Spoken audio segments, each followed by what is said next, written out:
Isang mapagpaalang araw po sa bawat isa na nanonood at nakikinig sa oras na ito. Patuloy po tayo mag-aaral ng salita ng Diyos at tayo po ngayon ay nasa chapter 3 ng Book of Revelation. Nais ko lamang po basahin. Ang mensahe para sa iglesia sa Sardis. Isulat mo sa anghel ng iglesia sa Sardis. Ito ang sinasabi ng nagtataglay ng 7 espiritu ng Diyos at ng 7 bituin. Nalalaman ko ang ginagawa mo. Pinapalagay kong buhay, ngunit ang totoo, ikaw ay patay. Kaya gumising ka.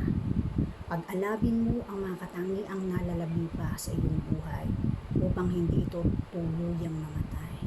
Nakikita kong hindi paganap ang nagawa mo sa paningin ng aking Diyos.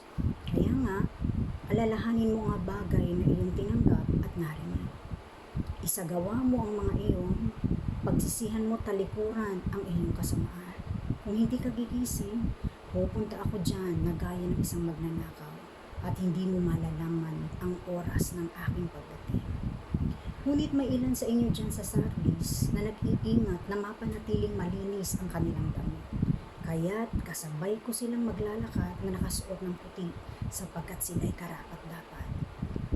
Ang magtatagumpay ay magdaramit ng puti at hindi ko kailanman aalisin sa aklat ng buhay ang kanyang pangalan.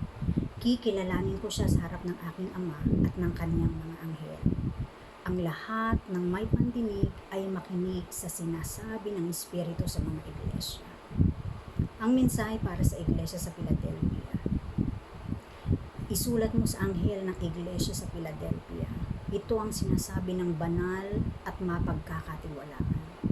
Ang may hawak ng susi ni David. Walang makakapagsara ng anumang buksan niya. At walang makapagbubukas ng anumang sarahan niya. Nalalaman ko ang mga ginagawa mo. Alam kong mahina ka, ngunit sinusunod mo ang aking salita at naging tapat ka sa akin. Kaya't binuksan ko para sa iyo ang isang pinto na hindi maisasara ni naman. Tingnan mo, palalapitin ko sa iyo at paluluhurin ang mga kampo ni Satanas na nagpapanggap ng mga Hudyo, ngunit hindi naman. At sa halip ay nagsisinungaling, malalaman nilang minamahal kita. Sapagkat nagtiyaga ka, gaya ng iniutos ko sa iyo. Iingatan naman kita sa panahon ng pagsubok na darating sa lahat ng tao sa buong daigdig. Darating ako sa lalong madaling panahon. Kaya't ingatan mo ang mga tagubilin ko sa iyo upang hindi maagaw ni naman ang iyong gantimpala. Ang magtatagumpay ay gagawin kong isang haligi sa templo ng aking Diyos at hindi na siya lalabas doon. Iuukit ko sa kanya ang pangalan ng aking Diyos at ang pangalan ng kanyang lungsod. Ito ang bagong Jerusalem. Nabababa mula sa langit buhat sa aking Diyos. Iuukit ko rin sa kanya ang aking bagong pangalan. Ang lahat ng may pandinig ay makinig sa sinasabi ng Espiritu sa mga iglesia. Ang mensahe para sa iglesia sa Laodicea. Isulat mo sa anghel ng iglesia sa Laodicea. Ito ang sinasabi niya na ang pangalan ay Amen. Ang matapat at tunay na saksi at siyang pinagmumulan ng lahat ng nilalang ng Diyos. Nalalaman ko ang mga ginawa mo. Alam kong hindi ka malamig ni mainit man. Higit na mabuti kung ikaw ay malamig o mainit. Ngunit dahil sa ikaw ay maliganggang, hindi mainit ni malamig, isusuka kita. Sinasabi mo, ako'y mayaman, sagana sa lahat ng bagay at wala nang kailangan pa. Ngunit hindi mo nalalamang ikaw ay kawawa. Kahabag-habag, mahirap, bulag at ubad.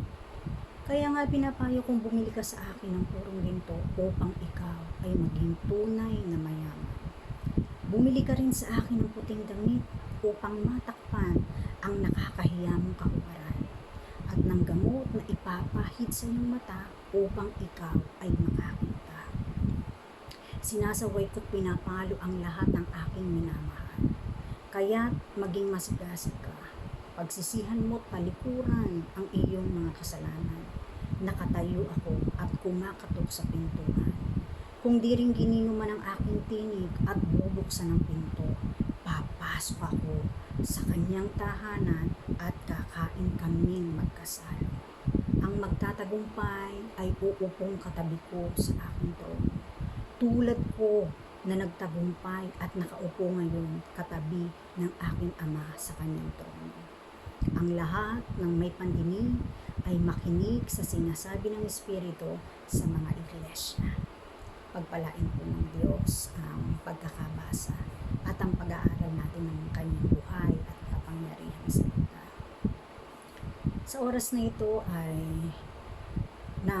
napakinggan po natin ang mensahe ng ating Panginoon tulad po ng pag-aaral natin sa Revelation chapter 2. Karugtong po ito ng pahayag o mensahe ng ating Panginoon sa mga iglesia. Dito po ay binanggit ang tatlong iglesia, ang Sardis, ang Philadelphia at ang Laodicea. At tulad ng mga naunang iglesia, ito po ay sumisimbolo sa mga puri ng mga mananampalataya sa ating panahon.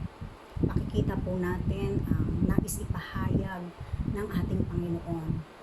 Sinabi po rito sa kanyang mensahe sa Sardis na sumisimbolo sa mga mananampalataya, sa mga Kristiyano, na sabi rito, nalalaman ko ang mga ginagawa mo. Pinapalagay kong buhay, ngunit ang totoo, ikaw ay patay. Nakakalungkot po, sapagkat maraming mga tao ang akala nila maayos ang kanilang relasyon sa ating Panginoon. Ngunit, sabi ng Diyos, gumising ka. Gumising tayo sa ating kalagayan ngayon. Akala natin, tayo ay buhay, tayo ay kumikilos, maaaring physically, tayo po ay buhay. Ngunit paano ang ating spiritual? Sabi nga nun, pag-alabin mo ang mga katangiang nalalabi pa sa iyong buhay. Hindi para upang hindi ito tuluyang mamatay. Ang nakakatuwa, yung kapangyarihan ng Diyos sa ating buhay ay may kakayahan upang patuloy tayong lumakas kahit pa tayo ay maaaring nanghihina na, lalo na sa mga nararanasan po natin mga pagsubok. Sabi niya, nakikita kong hindi paganap ang mga nagawa mo sa paningin ng aking mata. Sa paningin ng aking Diyos. Kung babalikan po natin, pag-aaralan, sisiya sa atin ang iglesyang ito. Ito'y tumutukoy sa mga tao, sa mga mananampalataya na kung saan ay nabubuhay sa layaw. Nabubuhay sa makapagpapasiya sa pita ng laman. Ngunit ang panahon na ito ng pandemic, makikita po natin, ibinalik tayo ng Diyos sa isang simpleng pamumuhay. Isang buhay na kung saan mahalaga ay ang iyong pangangailangan sa pagkain, tirahan, isang simpleng buhay na tunay namang ito ang tunay na nagbumubuhay sa atin. Kaya naman, pinapaalala sa atin ng ating Panginoon kung ano po yung ating naranasan, kung ano po, alalahanin natin yung ating mga tinanggap at narinig sa ating buhay na Diyos. Huwag nating hayaan na mamatay yung ating pananampalataya, hindi man tayo nakakadalo sa gawain ng Diyos. Ngunit mayroong paraan upang tayo ay makapakinig, makapag-aral ng kanyang buhay at makapangyarihang salita. Ang mensahe naman ng ating Panginoon na binanggit dito sa Laodicea, pangatlong beses niya pong binanggit at lagi niyang sinasabi sa bawat iglesia, nalalaman ko ang mga ginawa mo. Sabi niya rito, alam kong hindi ka malamig ni mainit man. Higit na mabuti kung ikaw ay malamig o mainit. Ngunit dahil sa ikaw ay maligamgam, hindi mainit ni malamig, ito po ang sabi ng Diyos, isusuka kita. Nakakalungkot po sapagkat Kung meron mang pinakamasarap na maranasan sa ating buhay ay ang makilala ang ating Diyos. Maranasan ang kanyang kapangyarihan sa buhay po natin. Makilala ang Diyos, maging malapit sa Kanya. Ngunit, ang sabi ng Diyos, kung sa panahon na ito, nakakaranas po tayo ng panghihina, sabi niya, alam kong hindi ka malamig ni mainit man. Nakakalungkot dahil kung tayo ay maligamgam, hindi mainit, hindi malamig, sabing gano'n ng ating Panginoon, isusuka kita. Ibig sabihin, hindi tayo tatanggapin ng ating Panginoon. Hindi nais ng Diyos na tayo bilang mga Kristiyano, isang maligamgam na Kristiyano. Nais ng ating Panginoon, pag-alabin natin yung ating pananampalataya sa Kanya. Sabi po rito sa verse 7, sinasabi mo, ako'y mayaman, sagana sa lahat ng bagay, at wala nang kailangan pa. Kung iisipin po natin sa panahon na ito, ang kailangan natin ay walang iba kundi ang Diyos.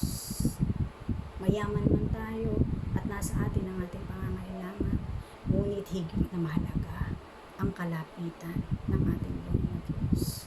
Kaya naman, ang sabi niya, sabi ko rito, nakatayo ako at kumakatok sa pintuan. Sa panahon ho na ito, wala tayong mga bisita. Bawal ang lumabas ng bahay, maliban na lang sa mga importanteng kailangang gawin. Pero sabing ganon, si Jesus ay kumakatok sa ating tahanan. Ang ating Panginoon ay naghihintay na papasukin natin siya sa pintuan ng ating puso. Naghihintay na tayo po ay kumilala at maging malapit sa Kanya. Sabi niya, kung di rin gininuman ang aking tinig at bubuksan ang pinto, papasok ako sa Kanyang tahanan at kakain kaming magkasama. Hindi po ba't napakasarap isipin na kung meron man tayong magiging bisita sa panahon na ito, marahil hindi natin nakikita yung ating mga kaibigan, mga kamag-anak, pero kung meron man tayong papapasukin sa ating tahanan, lalong-lalo na sa ating buhay, napakasarap na ito'y walang iba kundi ang ating Diyos na may hawak sa lahat ng bagay. Sa panghuli, nais ko pong i-share yun pong mensahe ng ating Panginoon dito sa Philadelphia.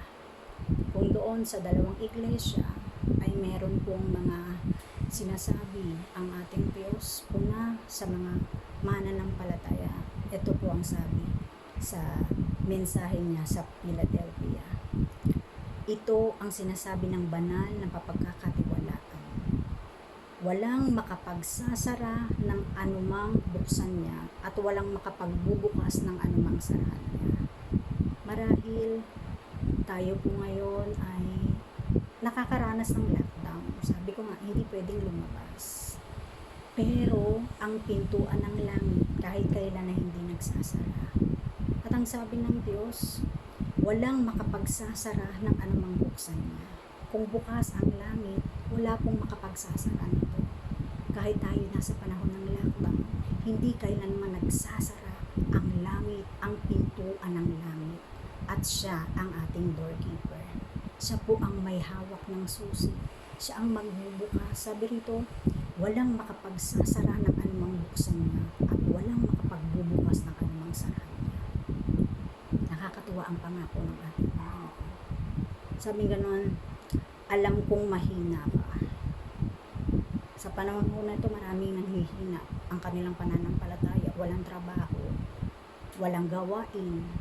Ngunit, sabi niya, ngunit sinusunod mo ang aking salita at naging tapat ka sa akin, kaya't binuksan ko para sa iyo ang isang pinto na hindi maisasara ninuman. Kapatid, sa oras nito, bakit hindi natin tignan ang kabutihan ng nagaganap sa panahon natin? Maaring Ang Diyos ay nagbubukas ng pintuan sa bawat isa sa atin. Ano pong uri ng pintuan? Pintuan para mas maging malapit tayo sa ating mga mahal sa buhay. Pintuan para lalo tayong maging malapit sa Kanya. At ito ang mahalaga. Sapagkat ang pintuan na yun ay napaka-importante sa buhay po natin, hindi lamang dito sa lupa, kundi maging sa kabilang buhay. Kaya po sa oras na ito, why not seize the opportunity? I-grab po natin ang panahon na ito para lalo maging malapit sa Diyos, para lalo pa siyang makilala at magamit ang panahon na ito upang tayo maging pagpapala unang-una sa Kanya at pangalawa sa ating kapwa. Sa oras po na ito tayo manalangin. Salamat po Diyos sa mahalagang oras na ito na minsan pa kami nag-aral ng iyong salita. Humihingi po kami sa iyo ng kapatawaran sa anumang pagkukulang namin. Linisin mo ang aming mga puso at hayaan mo, Panginoon, na matanggap namin ang kapatawarang nanggagaling sa iyo, ang pag-ibig mo. Patuloy ka namin pinapahintulutan sa aming mga puso, maging sa aming mga tahanan. Ikaw na Diyos na tagapagligtas. Ikaw na Diyos na nagbibigay sa amin ng aming pangangailangan. You are our doorkeeper, Panginoon. Ikaw ang Diyos na bukas ang langit upang ipagkaloob ang lahat ng aming pangangailangan. Humihingi po kami sa iyo ng gabay, proteksyon sa bawat isa at sa aming buong pamilya. Pagpalain mo po ang lahat ng nakikinig, ang kanilang mga tahanan.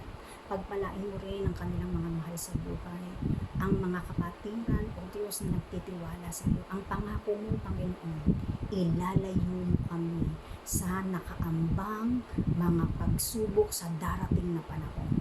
Kung kami magiging tapat, kung kami ay patuloy na magtitiwala sa iyong harapan. Kaya naman, ngayon pa lamang umaasa po kami, Panginoon, na ano man ang mangyari, wala kaming dapat ipangamba dahil meron kaming buhay ng Diyos. Salamat po, pinupuri ka namin at maingat namin binabalik sa iyo ang lahat ng pasasalamat sa pangalan ng aming Panginoon Jesus. Amen. Marami pong salamat sa inyong pakikinig. Pagpalain po kayong lahat ng ating buhay ng Diyos.